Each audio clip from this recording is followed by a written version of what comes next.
네, 오늘은 오직 믿음에 대해서 저희들이 생각해 보려고 합니다. 우리를 통상적으로 신자라 부릅니다. 신자는 한자로 따지면 믿을 신자에 사람 자자이기에 믿는 사람이라는 뜻입니다. 그러기에 우리 같은 신자에게 있어서 무엇보다 중요한 단어를 꼽으라 그러면 어김없이 믿음이라는 단어일 겁니다. 믿음이 신자의 정체성을 설명해 주는 단어이기도 하기 때문입니다. 실제 이 단어는 신구약 전 성경에 있어서 가장 강조되는 단어 가운데 하나입니다. 우리가 통상적으로 믿음장이라고 불리는 히브리서 11장에 보면 믿음으로 모든 세계가 하나님의 말씀으로 지어진 줄을 우리가 안다 그랬습니다. 믿음으로 압니다. 그러니까 창세기 1장의 천지 창조와 하나님의 형상으로 창조된 인간 창조에 대해서도 믿음이 없으면 우리가 알 수 없습니다. 이처럼 창세기의 첫 번째 권의 첫 번째 장이 우리에게 일단 믿음이라는 것을 요청하고 있습니다. 그뿐입니까? 성경은 구약의 모든 신앙의 선조들이 전부 다 믿음을 따라 살았다 그렇게 말합니다. 믿음으로 아브라함은, 믿음으로 이삭은, 믿음으로 야곱은 전부 믿음을 따라 살았다 그렇게 선포합니다. 신약 성경도 한번 살펴보십시오. 모든 사도들은 하나같이 성도들에게 주를 그리스도로 믿어라 이렇게 명령합니다. 바울 신학의 핵심도 뭐지요? 예수가 주님이시요 그리스도이십니다. 이것이 바울 신학의 핵심입니다. 사도행전은 도초에서 주 예수를 믿으라 이렇게 명령하고, 서신서에서도 도초에서 우리가 믿음으로 말미암아 하나님의 자녀가 되었다 이렇게 선포합니다. 주님께서도, 심지어 주님께서도 자신을 믿으라 이렇게 권고하셨습니다. 너희들이 하나님을 믿으니 또 나를 믿으라 이렇게 말씀하십니다. 이처럼 신자에게 있어서, 교회에게 있어서 믿음보다 더 중요한 단어는 없어 보입니다. 오늘은 그런 중요한 믿음이라는 것이 갈라디아서 관점을 통해서 어떤 의미를 갖고 있는가를 상고해 보려고 합니다. 오늘 우리가 본문에서 보시면 아시겠지만 사실 믿음이 신약 성경에 등장하게 된 첫 번째 동기는 행위와 반대되는 말로 등장했습니다. 우리가 읽었던 16절 앞부분을 제가 다시 읽어드리면 이렇습니다. 사람이 의롭게 되는 것은, 바꿔 말하면 사람이 구원을 받은 것은, 이렇게 읽으셔도 됩니다. 사람이 구원받은 것은, 사람이 의롭게 된 것은 율법의 뭐로 말미암음이 아니라 있죠. 행위로 말미암음이 아니요라고 되어 있습니다.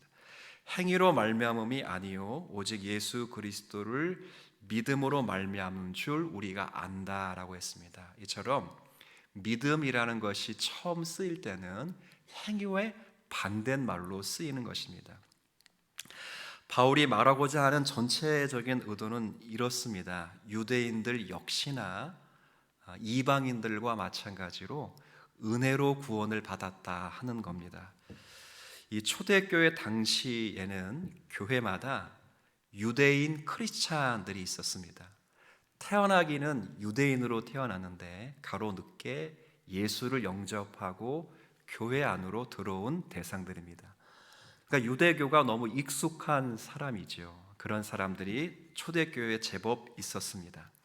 근데 이분들이 신앙생활을 쭉 하다가 큰 신앙의 난점이 하나 생긴 겁니다. 그게 뭐냐면, 유대인들은 오랜 기간 동안 하나님의 자녀들이었습니다. 구약에 보면 그들을 하나님의 백성, 하나님의 자녀로 부르죠. 그리고 심지어 하나님의 율법을 지키며 살아왔었습니다. 그런데 유대인 기독교인들이 보기에는 놀랍게도 그 수많은 유대인들이 메시아이신 예수를 멀리하고 다 구원해서 멀어진 것처럼 보입니다. 근데 반대로 구약에서 아무 역할도 하지 않았던 이방인들은 그 예수를 믿어 구원을 받았다 하는 점입니다. 그러니까 유대인 기독교인들로서는 이런 면이 잘 이해가 안 되는 겁니다. 왜냐하면 하나님은 이스라엘의 하나님이 아니시냐, 이런 의구심 때문에 그렇습니다. 바울이 여기에 답을 하는 것이 로마서와 그다음에 갈라디아서의 내용입니다. 큰 질문에 답해 나가시면서 바울이 오늘 부분에서 설명하는 것은 너희들, 그러니까 유대인들이 자랑스럽게 생각하는 아브라함조차도 율법을 행함으로 의롭다함을 받은 것이 아니라 그도 은혜로 혹은 믿음으로 구원을 받았다 하는 것을 설명합니다.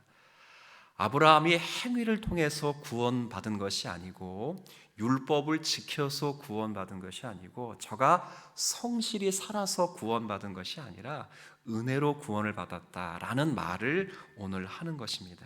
그것이 오늘 16절의 본문이고, 이 본문을 조금 다음 장 3장 5절과 6절에 가면 이렇게 확대해서 설명해 줍니다. 제가 한번 읽어드리죠. 너희에게 성령을 주시고 너희 가운데서 능력을 행하시는 이의 일이 율법의 행위여서냐 혹은 듣고 믿음에서냐. 함께 읽어볼까요? 아브라함이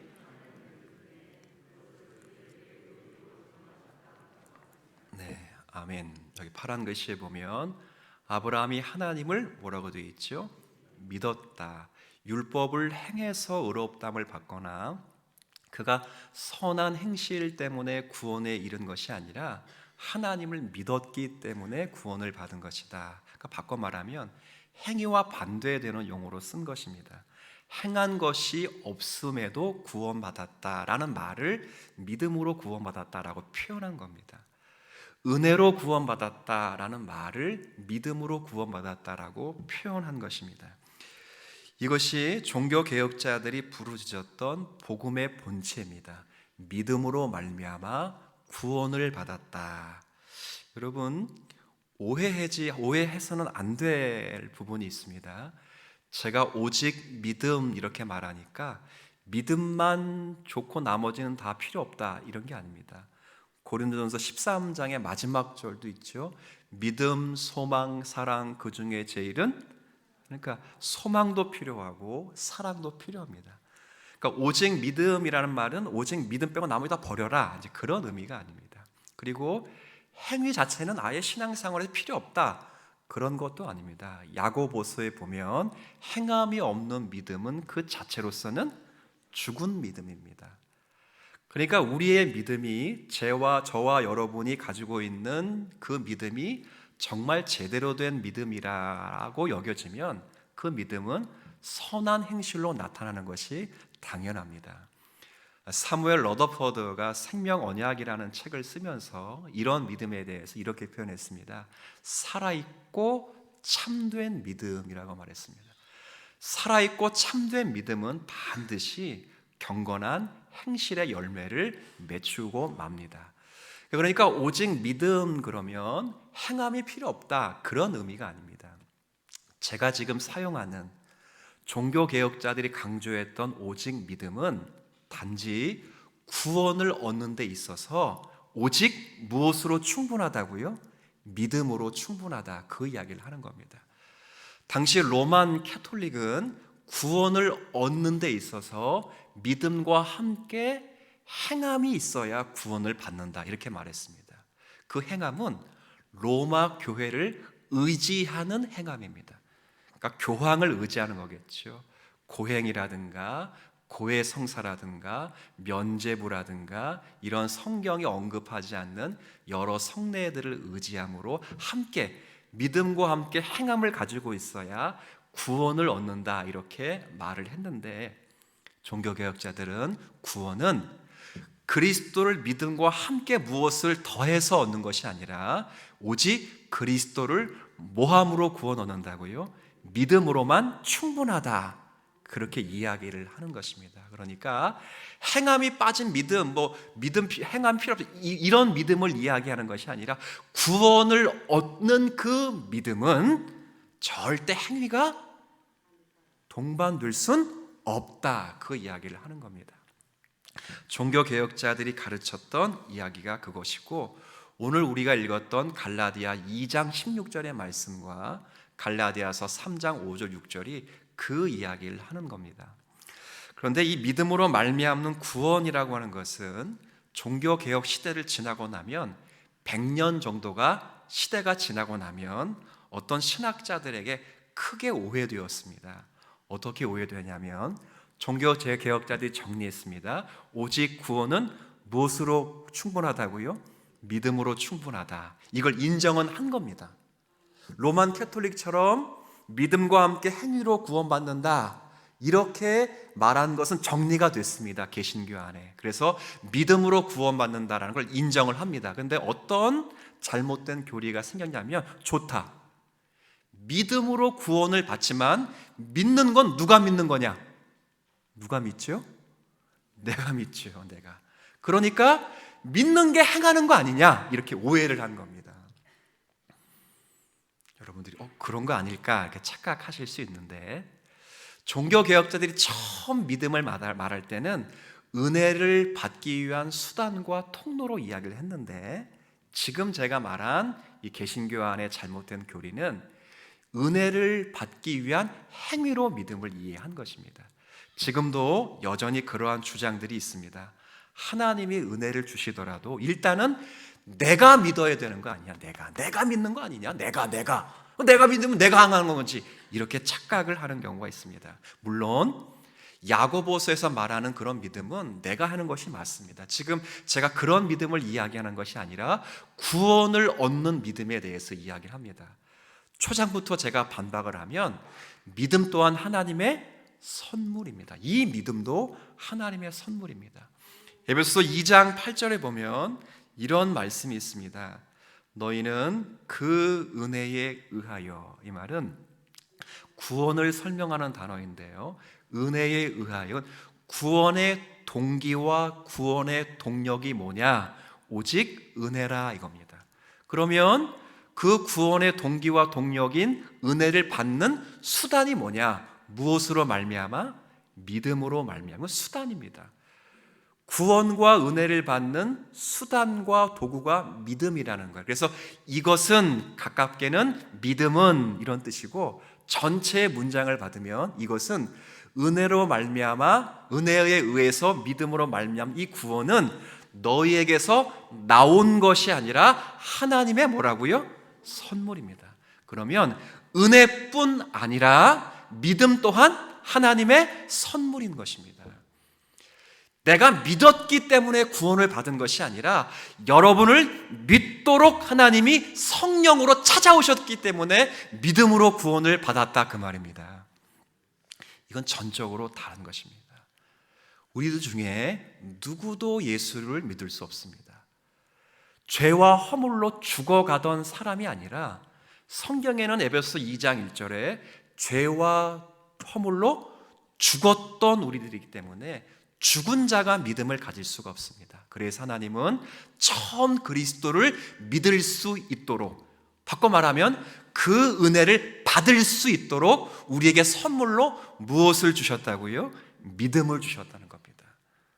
그러니까 우리가 가진 믿음을 결코 자랑할 수가 없는 것입니다.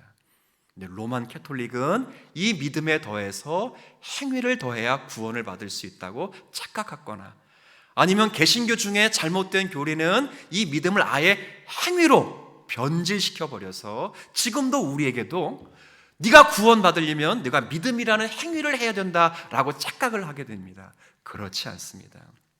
오늘은 제가 이 부분을 조금 다른 차원에서 제가 믿음이라는 것을 생각해 보려고 합니다. 우리는 하나님을 믿습니다. 우리는 예수님을 믿습니다. 근데 중요한 것은 예수를 믿는다라고 말할 때 중요한 단어는 믿는다는 단어가 아닙니다. 더 중요한 건 우리가 믿는 대상, 주 예수가 훨씬 중요합니다. 우리나라 성경이 잘못 번역됐다기보다는 매끄럽게 번역되지 못해서 자칫 오해가 되는 성경 구절이 참 많습니다. 예를 들어 10계명 가운데 네 번째 계명이 안식일을 기억하여 거룩히 지키라, 이렇게 되어 있습니다. 그러면 제가 한번 해볼게요. 강조되는 부분이 어딘지를 한번 여러분이 생각해 보세요. 안식일을 기억하여 거룩히 지키라. 그러면 주동사, 가장 강조되는 단어가 어디에 있는 것처럼 보입니까? 지키라라는 것처럼 되어 있어요. 근데 원문에는 지키라는 단어가 주동사가 아니에요. 굳이 제가 영어는 못하지만 영어로 한번 해보면 Remember the Sabbath Day라고 되어 있습니다. 안식일을 기억하라입니다. 그리고 분서로 빠졌어요. To keep, 지키면서. 어떻게? Eat holy. 그러니까 거룩히 지키면서 안식일을 뭐 하라고요? 기억하는 거예요. 안식일이 언제 만나나 이걸 기억하는 게 아니라 안식일의 의미를 기억하는 거예요.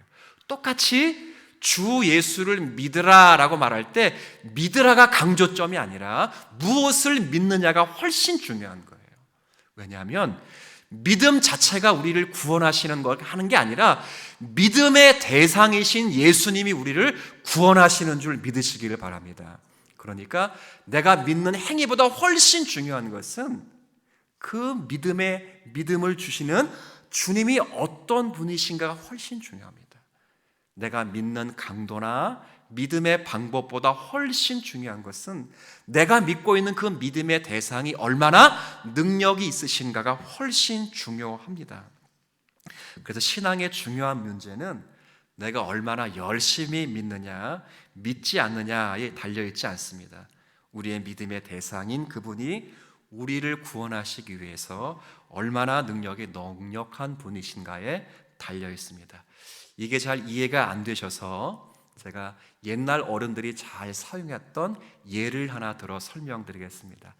여러분이 지금 비행기를 탔다고 한번 생각을 해보십시오. 요즘 코로나 시국이기 때문에 해외여행이라든가 국내 여행이 자유롭지 못하는데 내 여행을 위해서 비행기를 탔다고 생각합시다. 근데 참 이게 신기합니다. 비행기가 쇳덩어리 아니에요. 근데 쇳덩어리가 뜬다고요. 사람도 가득 싣고 짐도 가득 실었는데 그게 떠요. 굉장히 신기합니다. 근데 만약 여러분들이 비행기 타서 혹시 이게 안 뜨면 어떡하지? 하는 마음으로 다 자리에서 일어나서 발을 바닥에서 떼고 있다고 한들 그렇게 한다고 이게 뜨고 안 뜨고의 문제는 아닙니다. 그렇지 않아요? 또 여러분이 앉아 계셔서 이 비행기가 제주도로 가는 비행기를 타셨는데 과연 이 비행기가 제주도로 갈 수 있을까? 혹은 평양으로 가면 어떡하지? 나 끝장나는데 이렇게 생각하실 필요가 없습니다. 우리가 가지고 있는 신념과 확신과 관계없이 그 비행기는 반드시 제주도로 가게 마련입니다. 제가 무엇을 말씀드리냐면 비행기에 대한 나의 믿음과 상관없이 비행기는 뜰 것이고요. 비행기의 항로에 관한 나의 신념과 관계없이 그 비행기는 반드시 목적지로 가게 돼 있다 그 말입니다. 이건 비행기에 가지고 있는 내 믿음과 내 신념과 내 마음의 상태와 관계없이 비행기 자체는 원래 뜨는 것이고 비행기 자체는 원래 그 목적으로 가게 돼 있는 것입니다. 믿음도 마찬가지입니다. 내 믿음의 열정이 크고 작으냐의 문제가 아니라 그것보다 훨씬 중요한 것은 믿음의 대상이신 그분이 확실하냐가 훨씬 중요한 것입니다. 우리는 그런 믿음의 은혜를 누리고 있는 것입니다. 그래서 믿음은 크다 작다라고 말할 것이 아닙니다. 믿음은 나의 열정을 가리키기 전에 내가 그리스도 안에 있다, 비행기 안에 있다, 이것을 확신하는 것입니다. 내가 예수를 믿어서 그와 영적인 관계로 묶여 있다 이기 때문에 믿음의 가장 큰 결과물은 희열과 기쁨 이전에 그리스도를 안다 혹은 본다 하는 데 있습니다. 이게 믿음의 가장 큰 결과물입니다. 여러분 가족 중에 아직 믿음이 없어, 여러분 구역 중에 아직 믿음이 없어, 이렇게 말하실 수 있습니다. 근데 본질적인 믿음이 있다 없다를 무엇으로 확인하셔야 되냐면 예수를 안다 본다로 확인하셔야 됩니다. 제가 한번 확인시켜 드리겠습니다. 요한복음 9장에 보면 소경이 나옵니다. 이 소경이 거린이 나오는데 이 소경은 태어나면서부터 소경이었습니다. 한 번도 자연 창조 세계를 본 적이 없고요, 빛을 보지 못한 사람입니다. 근데 예수님이 그 지역을 지나가시다가 이 소경을 불쌍히 여기시고 그를 불러다가 진흙을 이겨서 그의 눈에 싹 바르셨습니다. 그리고 뭐라 말씀하시냐면 실로암 연못에 가서 씻으라 라고 말씀하십니다. 이 소경이 예수님의 명령을 듣고 실로암 못에 가서 눈을 씻었는데 정말 깨끗이 눈이 난 것입니다. 주변 사람들이 난리가 났지요. 야, 소경인 사람이 맞다. 또 어떤 사람은 그 사람이 소경인데 어떻게 눈을 떴겠느냐, 죄인이 어떻게 눈을 뜨느냐, 이건 불가능하다. 그 사람과 비슷한 사람일 거다. 이렇게 서로 막 공방을 하는 겁니다. 그래서 이 사람을 데리고 바리새인들에게 찾아갔습니다. 바리새인 앞에 이 눈뜬 소경이 찾아서 이제 이야기를 합니다. 바리새인 묻지요. 네가 소경이 맞느냐? 맞다. 나 원래 소경이었다.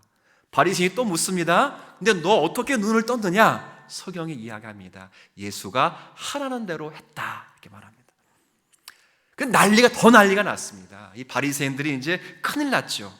눈을 떴다고 하자니 예수가 훌륭한 사람이라는 것을 시인하는 격이 되고, 예수를 싫어하고 미워했거든요, 바리새인들이. 근데 예수가 눈 뜬 게 예수가 눈 떠주게 한 것이 맞다 그러니까 그건 못할 말이고, 또 반대로 그렇다고 눈을 안 떴다, 눈 뜬 게 아니다 이렇게 말하면 지금 눈앞에서 뜬 소경이 예수가 나를 보게 했다라고 말한 증인으로 서 있으니까 이러지도 저러지도 못하는 겁니다. 이때 바리새인이 아리송한 말을 합니다. 뭐라고 말하냐면 너는 하나님께 영광을 돌리라. 우리는 이 사람이 죄인인 줄 아노라. 그러니까 예수가 죄인이라고 말하는 겁니다. 그때 소경이 뭐라 말하는지 보십시오. 이렇게 말했습니다. 나는 이 사람, 즉 예수가 죄인인지 아닌지 모른다. 근데 한 가지는 확실히 안다. 전에는 못 봤으나 지금은 본다. 이겁니다. 시간이 질러서 예수님이 그를 찾아왔습니다. 너 나를 보느냐? 예, 보입니다. 내가 네가 기대하는 그 메시아 그리스도다. 만났습니다. 그리고 예수님 뭐라 말씀하셨습니까? 너는 보는 자요, 본다고 말하는 저들은 소경이라 이렇게 말했습니다. 제가 말씀드리고 싶은 것은 여러분이 구원하는 믿음이 여러분 가운데 있으면 가장 큰 결과물은 예수를 보는 것입니다. 예전에는 예수도 모르고 하나님도 모르지만, 그러나 지금 내가 예수를 보고 예수를 안다면 여러분은 믿음을 가진 것입니다. 얼마 전에 우리 교회 한 성도님이 대형 사고를 만났습니다. 교통사고를 당했습니다. 차가 폐차가 됐어요. 근데 이제 차끼리 부딪힌 것은 아니고 시골길을 가다가 큰 나무를 부딪히고 낭떠러지에서 차가 몇 바퀴가 굴렀습니다. 거의 사망에 이를 수 있는 대형 사고죠. 근데 말끔한 겁니다. 차는 폐차가 됐는데 안전벨트를 맸는지 안 맸는지 제가 물어보지 못했는데 말끔하게 나왔어요. 아무렇지도 않았습니다. 근데 그분의 가장 큰 걱정과 기도 제목은 하나는 아들이 믿음이 없다는 겁니다. 그래서 늘 아들에게 믿음이 생기면 좋겠다라고 생각을 한 겁니다. 근데 그 일련의 사건을 만나면서 그 아들이 뭐라고 말하냐면, 내가 아무리 하나님을 부인하려고 해도 하나님이 살아계시는 것을 부인할 수가 없네? 그럽니다. 자, 물어보겠습니다. 믿음이 있는 겁니까? 없는 겁니까? 있는 겁니다. 있는 겁니다. 여러분, 믿음이라고 하는 것은 우리의 열정과 열심이 아닙니다. 꼭 기억하십시오. 우리의 확신과 신념이 아닙니다.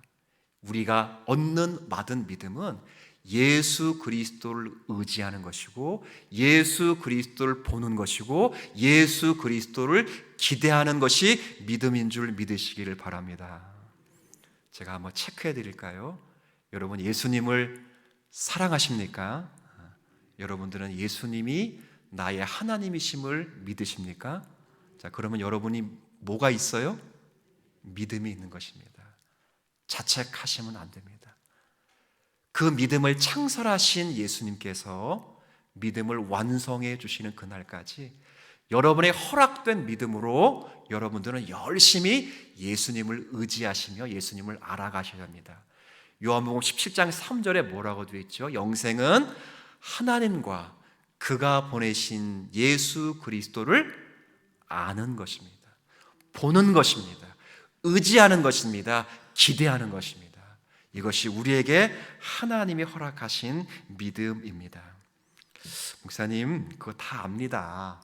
뭘 다 아는데 그걸 거듭거듭 말씀드립니까? 하십니까? 라고 여러분이 생각하시겠지만 이게 작은 문제가 아닙니다. 왜 그러냐면 갈라디아 교회도 이 문제로 또 걸려 넘어졌습니다. 3장을 한번 보면 제가 1절부터 쭉 읽어 드릴 텐데요. 1절부터 5절까지만 제가 읽겠습니다. 어리석도다 갈라디아 사람들아, 예수 그리스도께서 십자가에 못 박히신 것이 너희 눈앞에 밝히 보이거늘 누가 너희를 꾀더냐?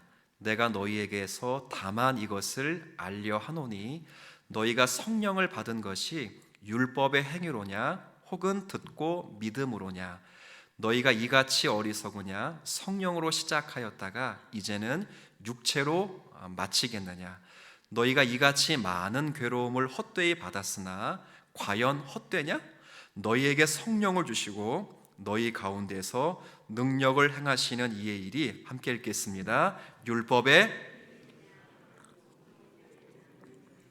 아멘.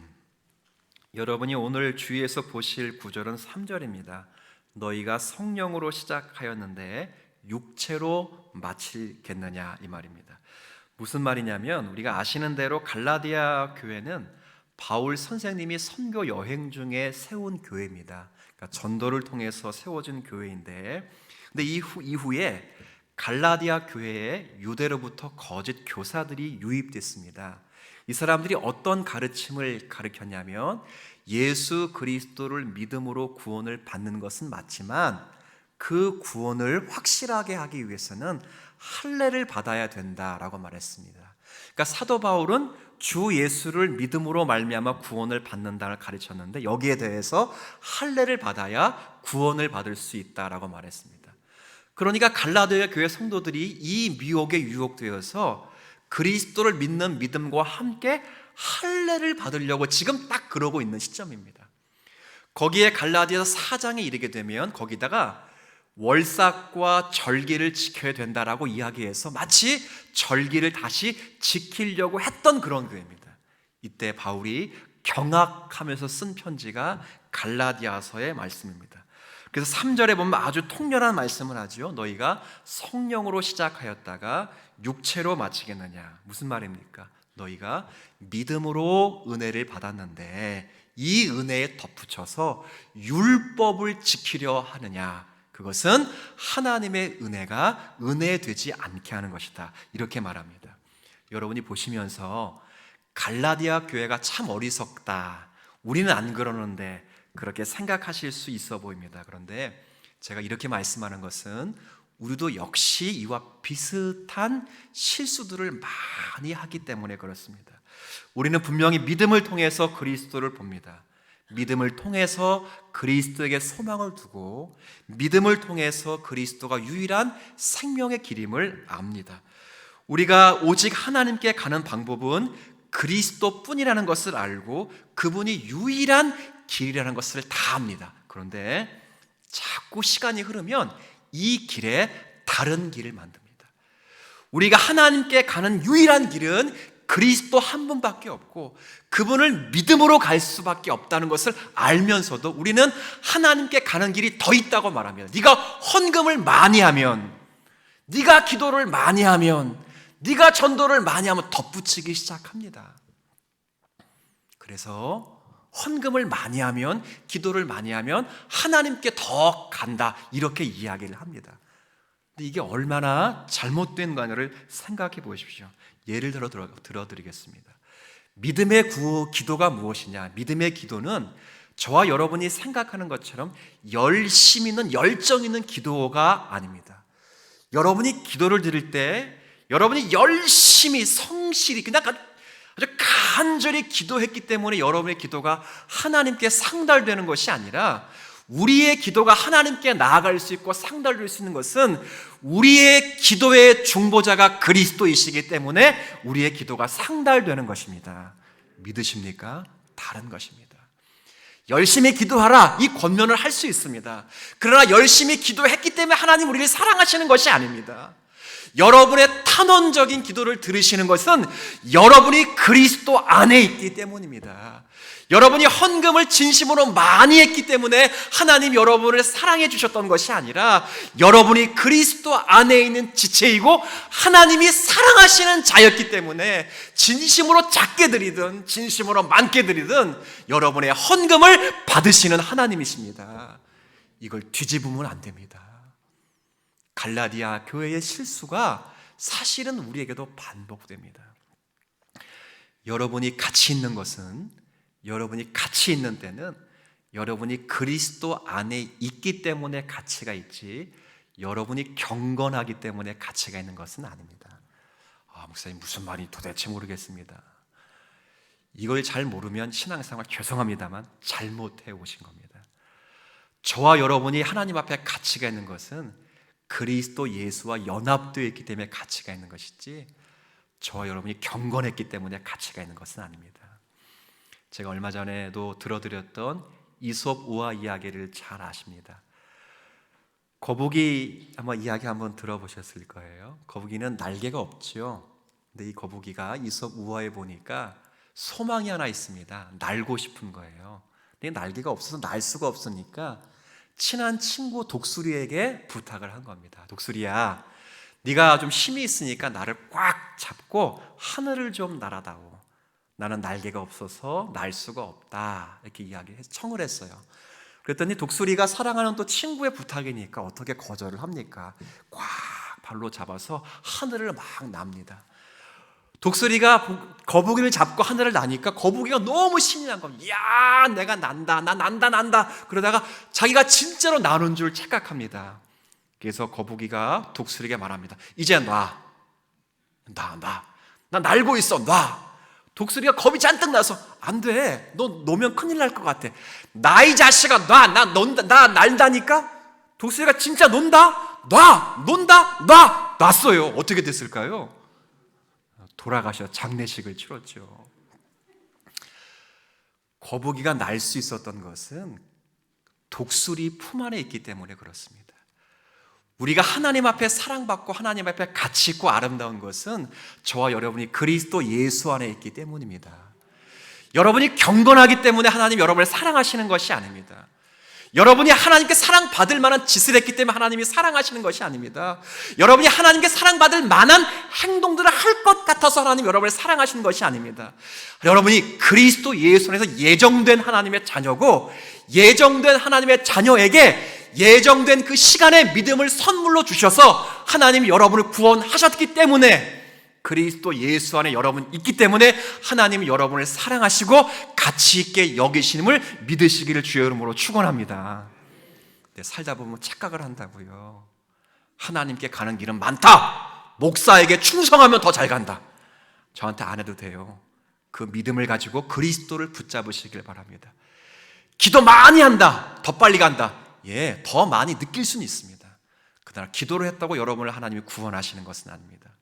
기도하시려면 그리스도를 의지하시길 위해 기도하시고, 기도하시려면 그리스도의 뜻을 배우기 위해서 열심으로 기도하십시오. 성경 공부, 그것 때문에 하나님이 여러분을 사랑하는 것은 아닙니다. 그러나 많이 하십시오. 그리스도를 더 배우십시오. 하나님을 아십시오. 우리의 믿음은 이제는 그리스도를 의지하는 믿음이 되셔야 합니다. 여러분, 교회 가운데 가장 큰 우려와 현실이 뭐냐면, 일단 믿고 나면 두 가지를 시키는 겁니다. 하나는 열심히 신앙생활해서 하나님께 복받아라. 아멘 하지 마세요. 또 아멘 하시면 제가 쑥스러워지니까. 또 하나의 실수는 어떻게 해서든 저걸 일시켜 먹을까. 일입니다. 교회가 전부 복과 일에 휩싸여 있습니다. 그러나 거기다 믿음을 발동하시면 안 됩니다. 우리의 믿음은 복을 받기 위해서 주신 믿음도 아니고요, 일을 많이 하라고 주시는 믿음이 아니고, 우리에게 주신 그 믿음은 그리스도를 꽁꽁 붙잡고, 어려울 때에도 그리스도를 의지하고, 좋을 때도 교만하지 않고 그리스도를 의존하고, 언제든지 주님을 붙잡으라고 믿음을 주신 것이지, 그 믿음 가지고 여러분의 사업이 성공하거나 교회에서 장로가 되는 그 헌신을 하거나 그러려고 주신 것이 아니라 누구를 의지하라고 주신 거라고요? 그리스도를 의지하고 주신 거예요. 그렇게 그리스도를 의지하면 하나님이 복도 주시고 사명도 맡기시는 줄 믿으시길 바랍니다. 그러니까 우리의 믿음은 그리스도를 의지하는 거예요. 정말 이게 쉬워요? 어려워요. 어려워요. 저도 장래를 생각해 보면 믿음으로 그리스도를 의지하기보다는 연금 하나 있으면 좋겠다 그런 생각도 할 때가 있어요. 집값 많이 오른다 보면 나도 집 한 채 있으면 좋겠다 막 그런 생각하는 경우도 있어요. 그리스도 의지하는 게 쉬운 게 아니에요. 내가 가진 믿음으로, 내게 허락하신 그 믿음으로 예수를 의지하며 사는 게 현실이 쉽지 않아요. 근데 2년여 가까이 우리는 코로나를 만나면서 우리가 믿고 의지할 수 있는 게 전부 사라져가는 시대를 삽니다. 산업혁명의 힘도 우리를 복과 생명으로 인도하지 못하는 것을 절감하죠. 과학 문명과 의학도 눈에 보이지 않는 바이러스 하나 다스릴 수 없다는 현실 앞에서 우리가 절대적으로 의지할 대상이 우리의 생명을 창조하시고 생명을 보존하시는 하나님과 그분이 보내신 구원자이신 그리스도 한 분만이라는 것을 절실하게 경험하는 시대를 살고 있습니다. 근데 지금도 그리스도를 의지하지 못한다면, 정말 내게 허락하신 그 믿음을 가지고 그리스도를 의지하지 못한다면 얼마나 하나님 마음 아파하실까요? 여러분이 가지고 있는 열심과 진정을 포기하라는 말이 아닙니다. 여러분의 그 열심과 진정이 그리스도를 붙잡는 믿음으로 발현되지 않는 한 우리는 하나님 앞에 값지게 믿음 생활을 하는 것이 아니라는 것을 설명하는 것입니다. 오늘 이 이야기입니다. 여러분이 이신칭의를 잘 압니다. 믿음으로 말미암아 의롭다함을 받는다. 우리가 믿음으로 구원을 받는다. 그리스도로 말미암아 구원에 들어왔습니다. 그러면 이 구원을 잘 지키는 것이 뭐냐? 바꿔 말하면 신앙생활 잘하는 것이 뭐냐? 그리스도를 계속해서 믿음으로 붙잡는 것입니다.